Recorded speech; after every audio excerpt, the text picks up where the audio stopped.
Okay. It should take no more than 2 minutes to graph these two equations. Okay. If you know what to do. I'm going to go over it, but I'm going to go over it fast because we've been over it.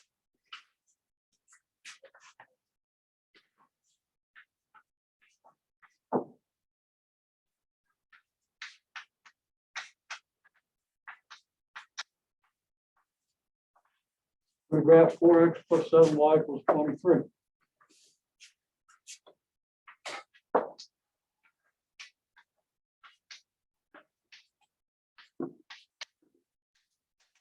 Find the intercepts. It's automatic when you have the equation of a straight line in this form. And let me ask that everybody wear their mask up over their nose. Okay. Y'all have been pretty good about that, but it's not time to slack. Thing isn't over yet. Okay. So, and sometimes they just slip out. You don't have to keep interrupting class for money. Please stay on top of that, please. Okay, so find the intercepts. How do you find the intercept?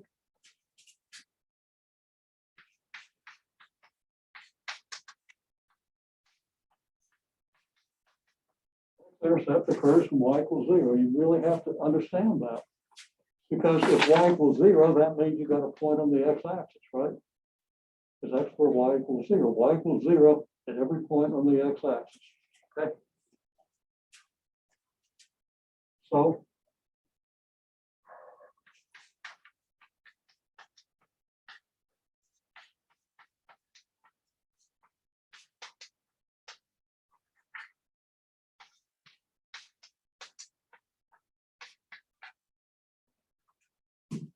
x equals 23/4.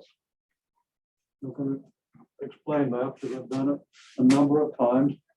And it's not that I don't want to explain it again. I'll explain it as many times as I need to, if we have time, but we don't. We have to keep moving, or we need to get through this course. Okay, so x equals 0. Well, make sure.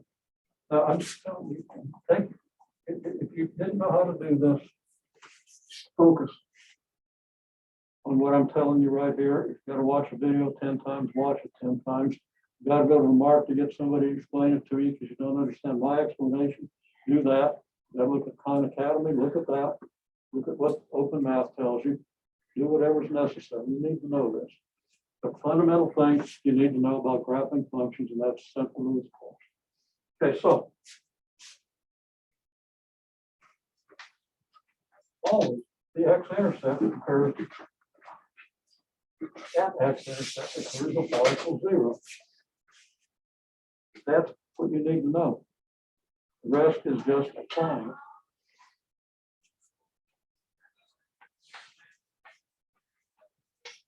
Y-intercept is generally even easier, at least no harder. It occurs when x equals 0. So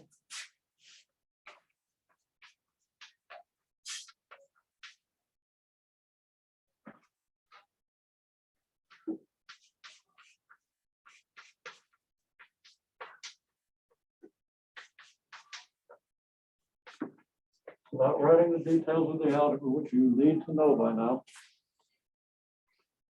we find that y is 23/7. Now this is equal to 5 3/4. This is equal to 3 2/7. So we kind of have a scale, and we can estimate of what. Okay, let me fix that. That's so bad I go.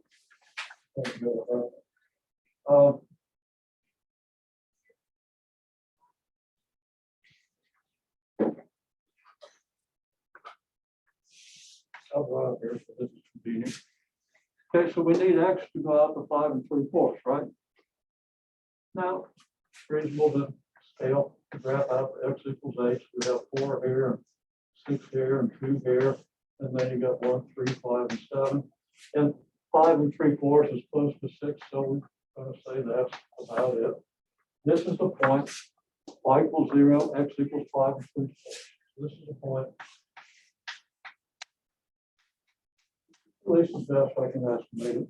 Okay, this is a good representation of that intercept.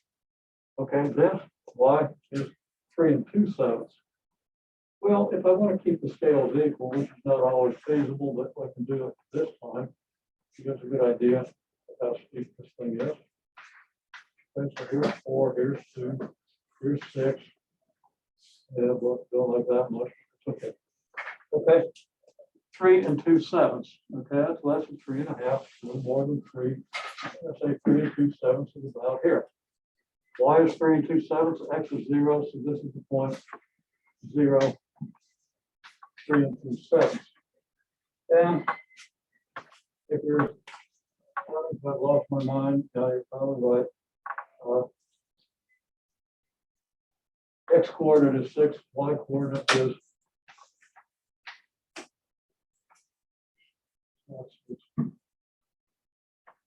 yeah, that confirms it. I have lost my mind. I'm sorry. Okay. X coordinate is 5 3/4, Y coordinate is 0. I had it backwards when I wrote it down. Hopefully you noticed, but you were too polite to tell me. Okay. I need to have things out there you can throw at me when I do stuff like that to get my attention. Okay, so anyhow, we got these 2 points, so now we just draw a straight line through those points, and there's our line. And now we can make estimates of that line. We understand what that line is telling us. We have insight into what the graph means. Because you're going to need insight into what graphs are telling you for everything that's coming up. Okay. And then we label this line 4x plus 7y equals 20. And we could have solved for y and put this in slope intercept form. Okay, it's always good to be able to do that because sometimes your intercepts are too close to 0 and you can't really tell how steep the line is. Okay, if your intercepts are too close to 0, you really need to kind of go to slope intercept. But your open math tells you how to do that. Text tells you how to do that. Okay, so you need to know how to do that. So that's the last time I'm going to talk about how to graph a straight line because we've got to get the parabolas and all that other stuff. And this is really a topic, as I've mentioned, and not to be insulting to your courses and stuff. I know it's been COVID and things haven't gotten done quite as well as it should. But this is not pre-calculus level material. But you need to understand it, to understand the pre-calculus level material. I don't think it should even appear in this course, but it's necessary, but it does. Okay? And it's a prelude to what's coming. So you really, really need to understand. Now I asked you to do 2 lines, and of course, if you do 2 lines, it's a point of intersection. Well, we've been over this. Okay? We did that last time. We did all this last time. So the fact that came in here, people could not do this quickly concerns me. Of course, it's only been 2 days, and sometimes you get really busy in 2 days. Don't take time to review it. And then, you know, there's a question of how people did pretty well on their homework, which had a lot of questions about straight lines and stuff like that. Tuesday, but apparently didn't learn how to do it. And I've talked about that, how you need to today, if possible, tomorrow, if not today, you should click through what I'm doing here to remind yourself. Otherwise, it gets lost. Okay, even if you don't think you're gaining anything, you are. Okay, there were times in college when I didn't go to all my classes. I got through, but my grades were lower. I didn't really understand what was going on in classes because I'm the kind that wants to dig it out of the textbook and if somebody's talking about something in class, my mind wants to go on with that idea and it doesn't want to follow the lecture. It just puts me into the wrong state of mind. But so I kind of decide, well, I'm not going to get anything out of class and I'm going to go. Well, subconsciously it did something for me. Obviously it was worth the time to spend because my point average was over half a point higher than the average. Okay. My point is, the things happen unconsciously. And the things that happen unconsciously, when you click through the lecture, even if you only take 5 minutes and just look at the boards and think about what you saw, it's going to help you sort it out, put things together. The other thing I keep saying is, after you've done a homework assignment, you should go back a couple of days later and redo it without looking at any help. Because the chances are you're using too much help and you're not engaging your problem solving ability. You're just imitating something somebody else is doing for you. Okay? And you don't learn that way. It's no way to learn. And when you try to learn mathematics, you got to do it in the way that works. You got to do it in the way that sticks. There'll be a test on it, probably next week. You're going to want to be prepared. Okay, well, there we have it. Other things we need to talk about, we've used up more than half the class, okay? But actually, no, we started 12:30 midnight. We still used up a good chunk of time.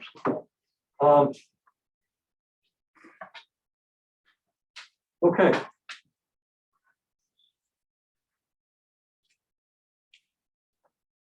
want you to take a minute. Let's see if you can grasp this and all what I did here. That'll reinforce it for you. Okay, again, last time we're looking at how to graph a linear equation, at least in any detail. Again, there's a reason why I've been stressing know how to translate points, know how to graph like transformation.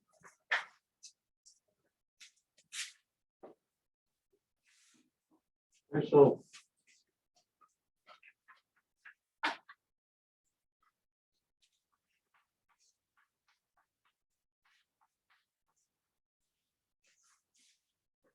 let's say that A is 5 and B is 8, and we have this equation. This function. Okay. So to graph this, I'm going to start with the graph of y equals absolute value of x.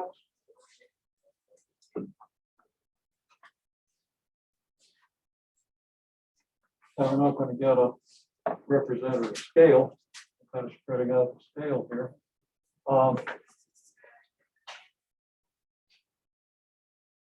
But if you just do your basic function graph,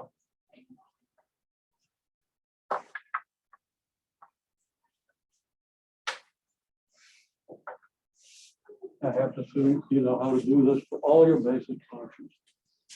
If not, you're way behind on that. Okay? You really have to get that to understand what's coming up within the next week. You really have to understand these functions. Okay? If you're not able to do the basic graphs, the way I described, go back. The videos tell you exactly what to do. It's not that complicated. You have to be able to do the arithmetic correctly. Okay, anyhow, here's your y equals absolute value of x. Okay? Y equals 5 times the absolute value of x. Moves every point 5 times as far from the x-axis because all your y coordinates get multiplied by 5. So we get y equals 5 absolute value of x. Instead of having y equal to 2 here, we'll have y equal to 2, 4, 6, 8, 10. Instead of having y equal to 2 here, well, it's going to be the same thing. 2, 4, 6, 8, 10. You're going to get a point here. And you're going to get points here and here. I'm not going to draw them all. You've seen me do this. So your graph gets 5 times as steep. Okay? It's vertically stretched by a factor of 5. You have to understand that stretch. That was something that was done in open math. We've been doing it onward since almost the first day of class. Okay? You have to understand this to understand how these graphs behave. And then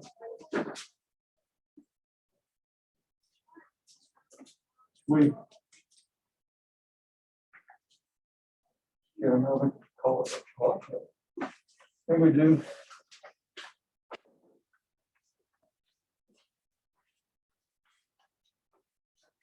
y plus 5 times the absolute value of x minus 3. If x is 3 units greater than it is here, you're going to get the same y values. Which means you take every point here and move it 3 units this way. Now 2 is here, so maybe that's about. And just moves over to down here. I'm not getting these in exactly the right place. Okay. And the point here moves over here to where x equals 3. And now your graph looks like this. Doesn't look like it's stretched as much as this one, but it should if you do this carefully. That's your rule for replacing x by x plus some number. You replace x by x plus h, you shift negative h units in the horizontal direction. Okay, h here is negative 3, so we shift negative h plus 3 units. There's a reason for it, but that is the rule. And if you don't understand the reason, you got to know the rule and you got to be able to do it. Okay. Then we want to do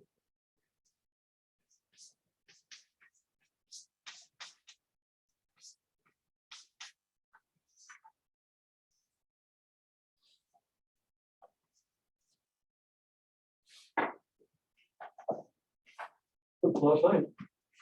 This means that the y values of this have to be increased by 8, which means you got to raise every point 8 units higher.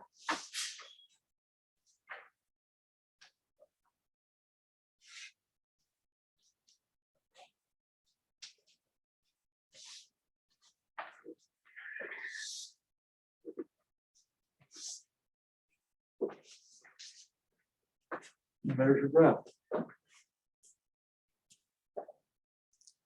And I saw at least one pretty good graph that kept this thing on the y-axis, and that's why it didn't work out. Okay. You did everything but missed the vertical shift by 8 units. So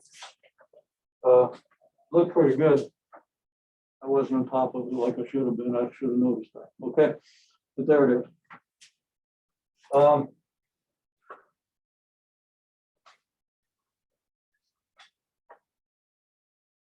Now we have a couple of equations. We have y. That's right. We have a times x minus 3 plus b equals g. Well, the a, b that I'm using here, we would have 5 x would have x minus 3 plus 8 equals, let's say, 20.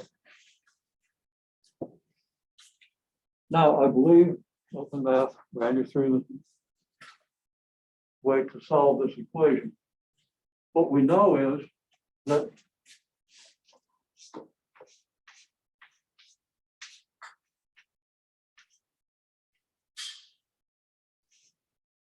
this splits into 2 equations. X minus h equals c.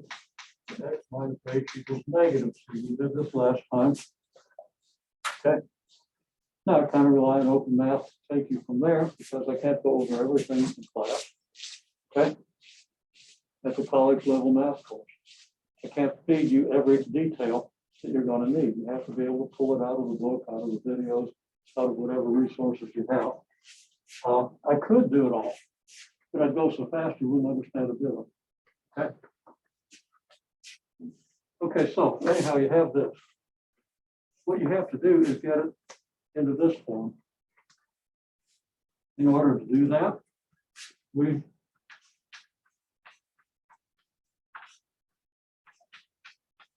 I'm not going to do every step of the algebra. Okay, we subtract 8 from both sides. That gives us a 12 over here and gets rid of that 8, right?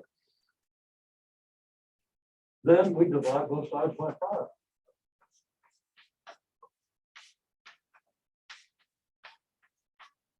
And bingo, we have that form.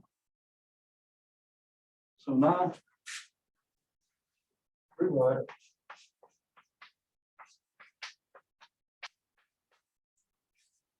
Absolute value of x minus 3 is 12/5. So that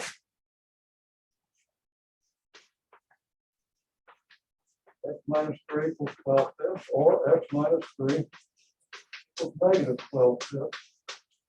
Because either value of x minus 3 will have an absolute value of 12/5. And we explained that very thoroughly last time. You can go back and look at that video or some other video or some other presentation. If you don't understand mine, that's fine. But there it is, okay?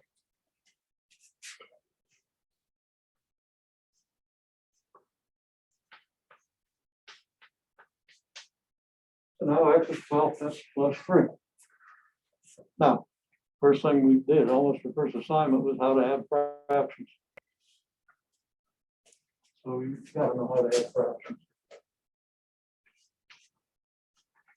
3 is 15/5, that's 27/5.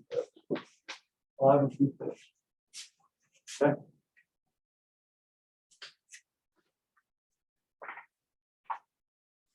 Now I wrote that down pretty quick, and I made some mistake already this morning, so let's be sure that that makes sense. Here's 1, well, here's 2, here's 1, here's 3, don't quite have it in the right place, but okay. What we want to know is setting this equal to 20 means we want to find when y is 20 up here, right? I mean, if this is equal to 20, it's the same thing as saying y is 20, and here's an equation. Where's y equals 20 on this graph? Well, y equals 10 here. Y equals 18 here. So luckily I can get 20 on the graph. I should have looked at that before I decided what number to use, but I lucked out and I didn't pick a number that was too good, almost. But let's get it here. So here's where y equals 20. Now, what are your x values when y equals 20? So let's come down to the graph here. Let's go ahead and put a few more numbers on. 3 really should have been over here. So 4 should be about here. 5 should be about here. If we take this point and project it down here, we get something pretty close to 5, don't we? Now, it's not quite big enough. It should be 5 and 2/5, which would be about here. Okay, but you know, this interval here wasn't as big a unit as what we have here. So the graph really should have been a little further to the right, and if it had been, that would have come out fairly close, I think. Okay, still, it comes out close enough.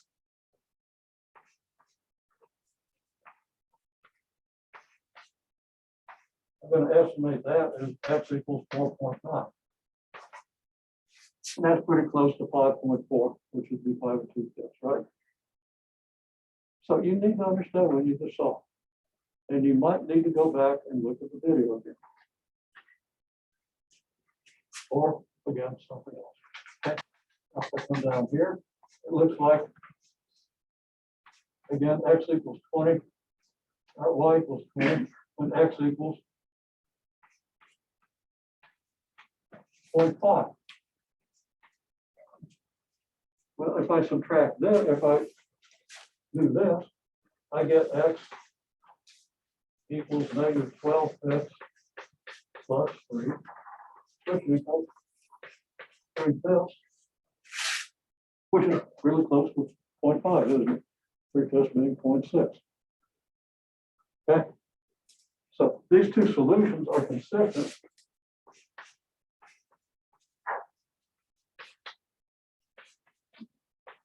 With the graph.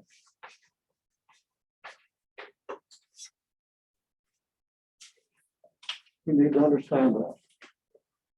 So work on this until you do, okay? If you do, things will go much more smoothly for you later in the course. Well, that's just an example of what we would do. If we wanted to do, well, I don't really have time to do it, okay? Because I haven't even been able to start talking about what you have to do for next time. Fortunately, I don't think it's going to be anything that gives you too much trouble, but let me make sure.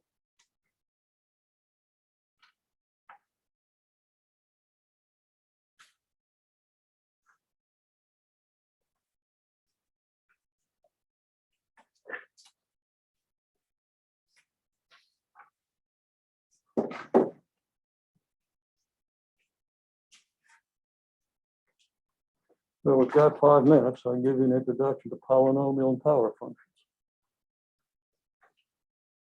It'll be quick. So you might have to go back and look at the details of the video, but if you've done everything, especially the basic graphs for like x squared and x cubed, and 1 over x and 1 over x squared. Okay.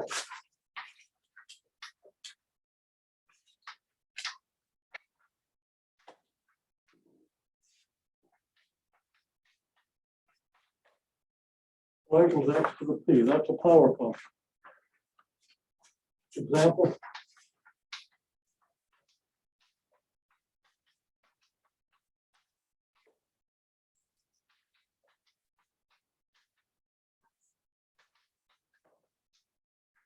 X squared and x cubed, x to the -1. If p is -1, that's a perfectly good power function. And that's x to the -1 is 1 over x. You know, you have to understand the rules of exponents to understand that, and that gives people some trouble, so make sure you do. If you don't, get the mark to explain it to you. And x to the -2 is 1 over x squared. That's for p equals 2, 3, -1, and -2. The graphs, as you know, if you've done them, here's the x squared. Here is x cubed.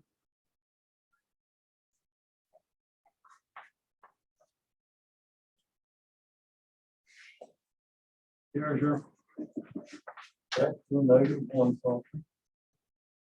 And let me color code that one. Over here. Okay. So let me do that one. In blue color. I'm just drawing the approximate graphs. You know how to draw them, and if you don't, you need to know. Okay, there's your x to the -1, and then you can have x to the -2, which would be like here and here. Okay, these are examples of power functions. A polynomial.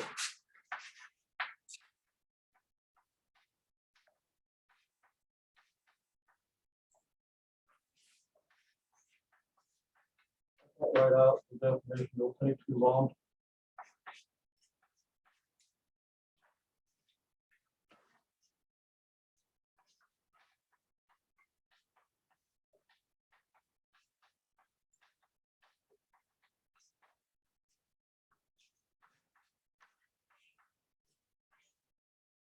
As this form, examples.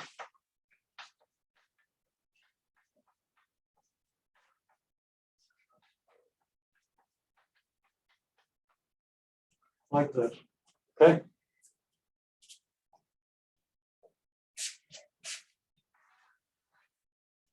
Now, to understand what open math is going to tell you, you really need to understand what we did with the basic functions. You really need to understand the graphing of those functions. It'll give you the insight you need to understand the explanations. If you haven't done the arithmetic and are fussing on the arithmetic, it's going to get you real trouble. Okay, but if you have, you should be in pretty good shape. And if you run into trouble, you just have to deal with the trouble. Welcome to send me questions, okay? I'm glad to answer. Okay, so we have this. And then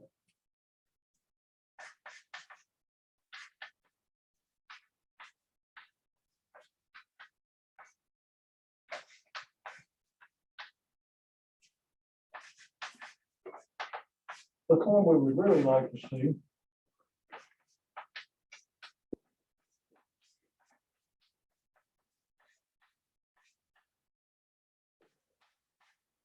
maybe like this.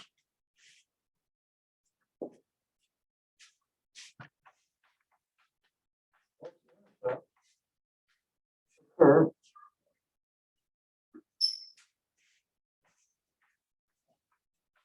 Y equals 0. Quickly, can anybody look at this expression and hold up a number of fingers that tells me a value of x that would make this whole thing 0?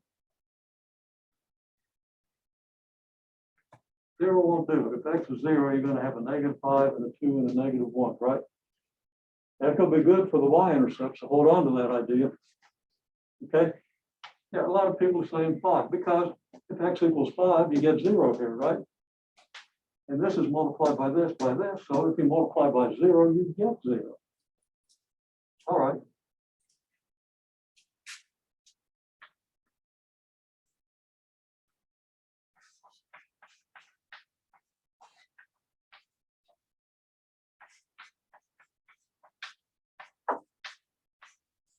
Well, if x is -2, that's going to make this 0. The whole thing's going to be 0. If x equals 1, that's going to make this 0, right? So now we can begin to construct a graph if we have room. I'm going to construct it over here. We'll have some board space available. Okay. So if x equals -2,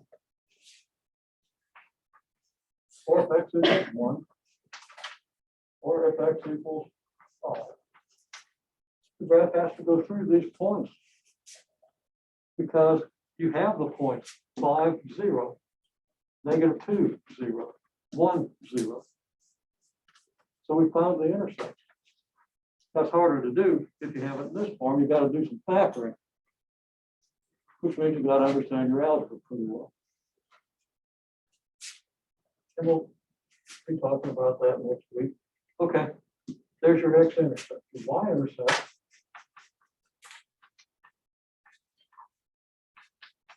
when x equals 0. So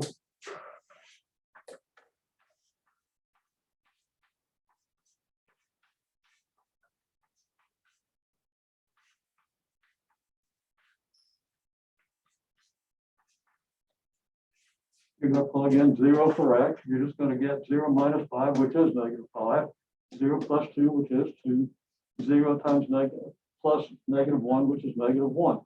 So you're going to end up with 5 times 2 times -1, which is 10. What's that tell you about the graph? It tells you that y-intercept is at 0.010. Okay. Another thing, excuse me for holding you over just a couple minutes. Okay. If x, I can't write this down now, so I want to look back at the very end of the video. If x is a really huge negative number, then these are really huge negative numbers, all of them, right? Because adding 2 to a number that's a big negative number is not going to change the fact that it's a big negative number, right? 2 doesn't amount to double beans. Either it's -5 or -1, but that just makes it more negative. So I have 3 negative numbers. I multiply 3 big negative numbers. What do I get? Positive or negative? Show me. Positive, negative. 3 big negative numbers. 3 negative numbers give you a negative number, right? You multiply them. That's a big negative number. And it's a really big number because you multiply big numbers, you get bigger numbers. So that means when x is negative, this thing goes down rapidly. If x is a big positive number, then I've got 3 big positive numbers, which gives me a huge positive number. So that over here, the graph is going to go up rapidly. So your graph is going to look something like this. That doesn't curve back on itself. It just goes up very rapidly. That's going on very well. Okay. If you understand that much, and if you look at this video a couple of times, I think you will. You understand every word of what I said. then you're well on your way to understanding polynomials. Now, the other part of it is you got to be able to do some algebra. You got to be able to multiply these three things. Okay? So if I ask you to quiz next time, multiply this by this by this or something equivalent, you need to be able to do it. We're not going to yet talk about factoring because usually it's futile anyway. But we're still going to talk about it. Not today, but probably next time. Okay.